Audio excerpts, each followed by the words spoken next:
Hallo liebe Freunde, wir sind Sandy und Heinz, Deutsche, die in Griechenland leben. Wenn euch unser Kanal gefällt, dann freuen wir uns über ein Like und ein Abo.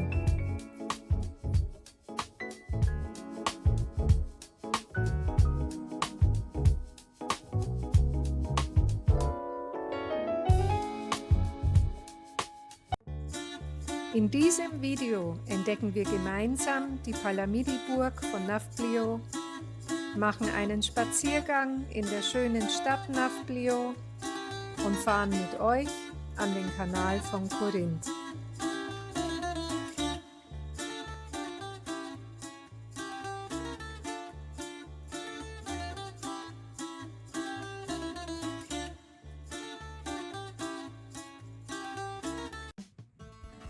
Nafplio ist eine der schönsten Städte Griechenlands.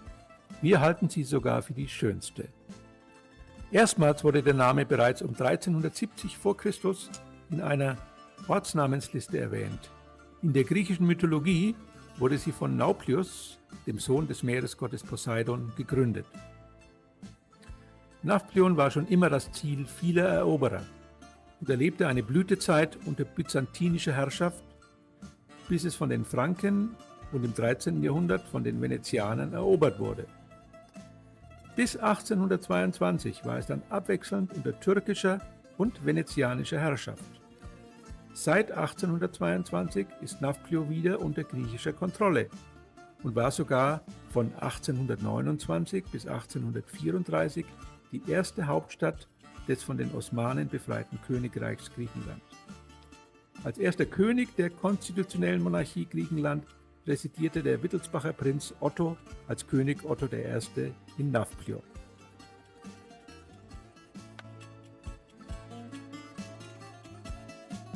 Oberhalb von Nafplio befindet sich die von den Venezianern vor ca. 300 Jahren erbaute Festungsanlage Palamidi. Der Namensgeber Palamedes war ein Held des Trojanischen Krieges der griechischen Mythologie und wir wollen jetzt diese Burg besichtigen. Die Festung liegt auf einem ca. 220 Meter hohen Berg gleichen Namens im Osten Nafplios.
Vor 300 Jahren, als die Festung gebaut wurde, war Griechenland zwar noch von den Osmanen besetzt, doch konnten die Venezianer 1686 Nafplio erobern und errichteten Palamidi, um die Stadt Nafplio, den Hafen und den Zugang zum Argolischen Golf zu kontrollieren. Die gewünschte Kontrolle währte allerdings nicht allzu lange. Nur ein Jahr nach der Fertigstellung wurde Palamidi 1715 von den Türken überrannt. Und erst 1822 geriet die Festung im Rahmen der griechischen Revolution unter griechische Kontrolle.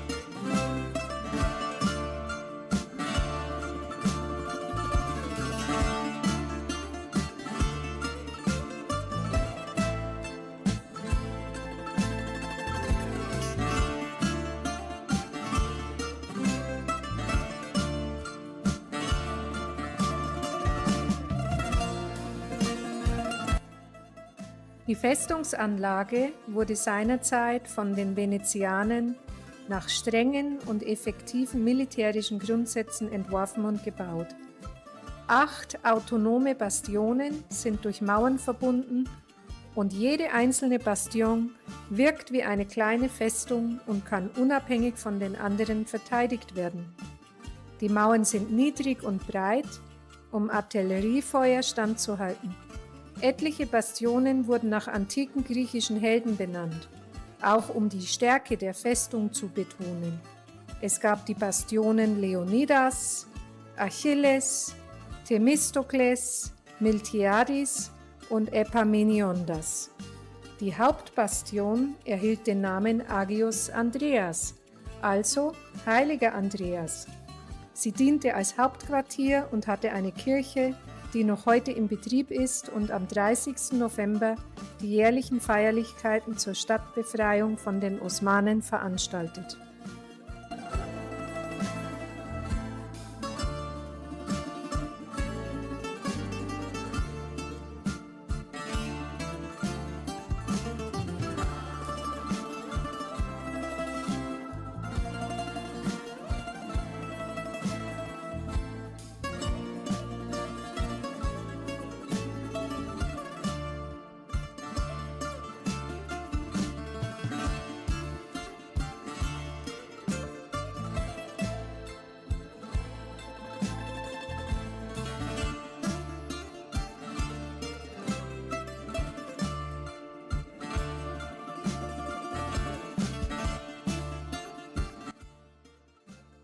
Der ultimative Aussichtspunkt auf einem Hügel bietet den Panoramablick auf Nafplio und den Argolischen Golf.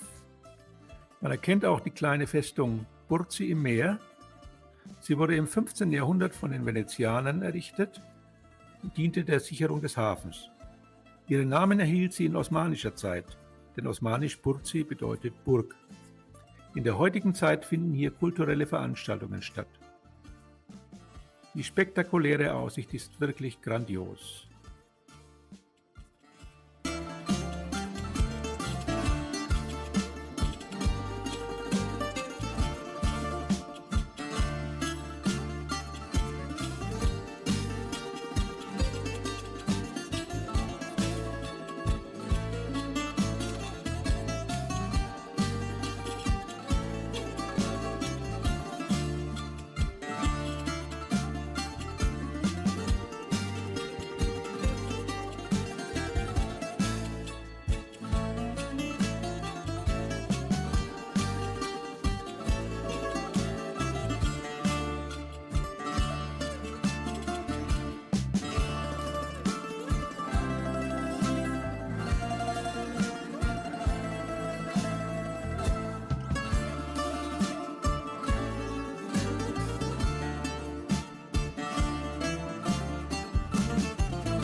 Hier oberhalb des Torbogens sehen wir den geflügelten Markuslöwen, das Symbol der Republik Venedig.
3 Kilometer südlich von Nafplio befindet sich die wunderschöne Badebucht Carazonas mit langem Sandstrand.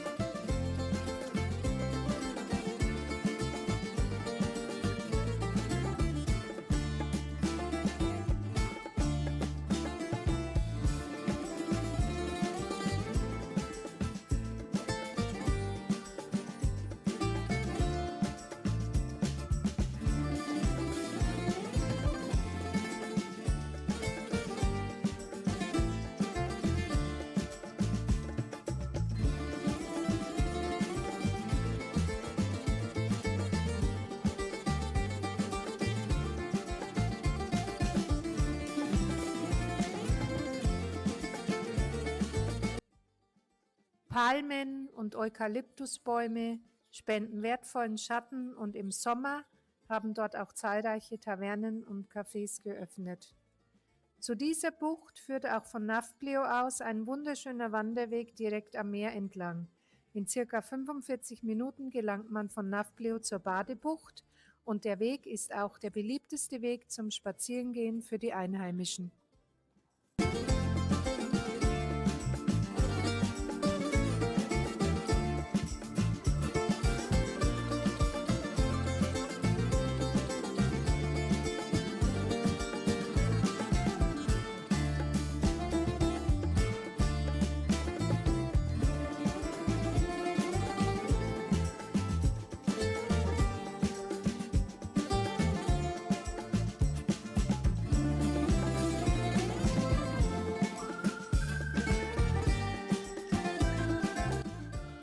Nafplio war schon immer Ziel vieler Eroberer und erlebte eine Blütezeit unter byzantinischer Herrschaft, bis es von den Franken und im 13. Jahrhundert von den Venezianern erobert wurde. Bis 1822 war es dann abwechselnd unter türkischer und venezianischer Herrschaft.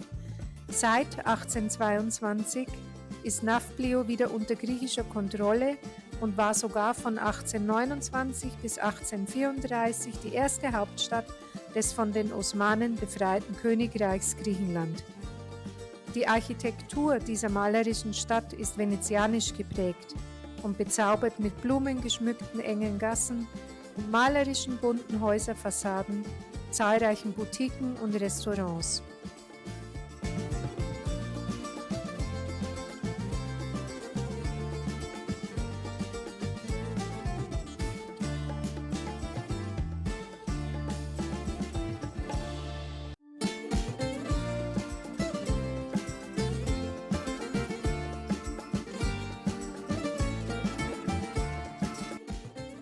Wir sitzen gerade am Syntagma-Platz im Herzen der Altstadt, wo sich auch das erste Parlamentsgebäude des befreiten Griechenlands vor 200 Jahren befindet.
Im Hafen Nafplios findet man inzwischen leider kaum mehr Segelboote, da es sich inzwischen zu dem absoluten Hotspot für Superjachten entwickelt hat. Vor wenigen Jahren haben wir dort noch mit unserer Segelyacht angelegt und viele andere Mitglieder der Segler-Community getroffen. Wir verlassen die wunderschöne Stadt Nafplio und machen uns auf den Weg zum berühmten Kanal von Korinth.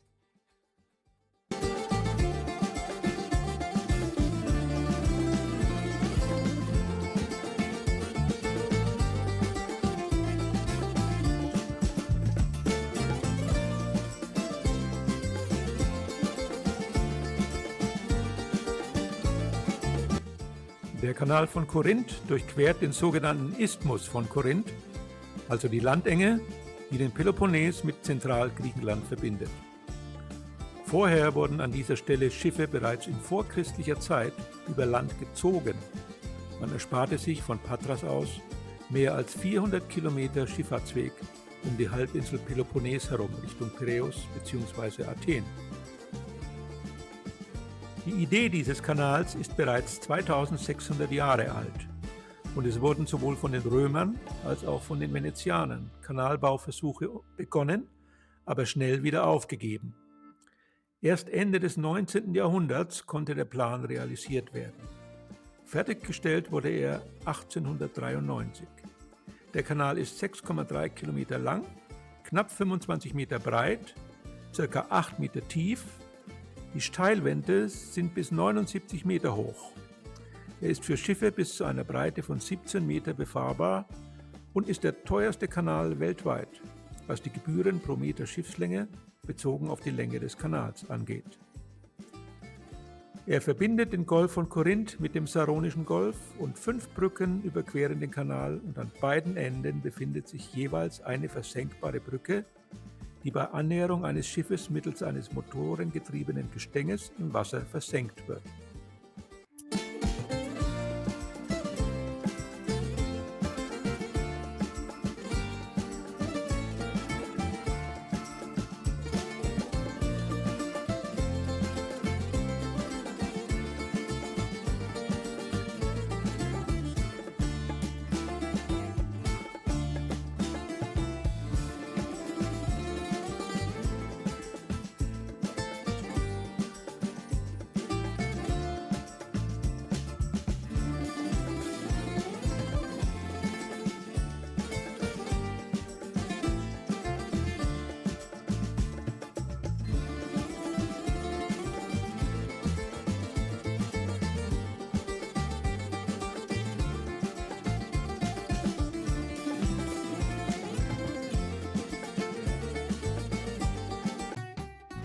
Mit dem Kanal von Korinth endet unsere Sightseeing-Tour und wir machen uns wieder auf den Heimweg Richtung Ostattika.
Der Olivenbaum, der im antiken Griechenland als heilig galt und die griechische Mythologie, Geschichte und Ernährung prägt, ist ebenso charakteristisch für die Landschaft Attikas wie der Weinstock.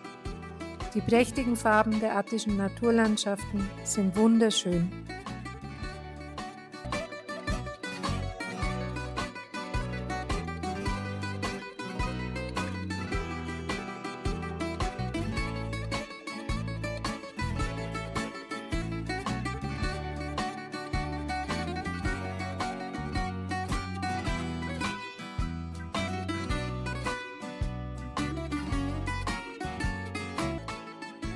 Und wenn euch dieses Video gefallen hat, dann freuen wir uns wie immer über ein Like oder ein Abo. Macht's gut, bis bald, bis zum nächsten Video.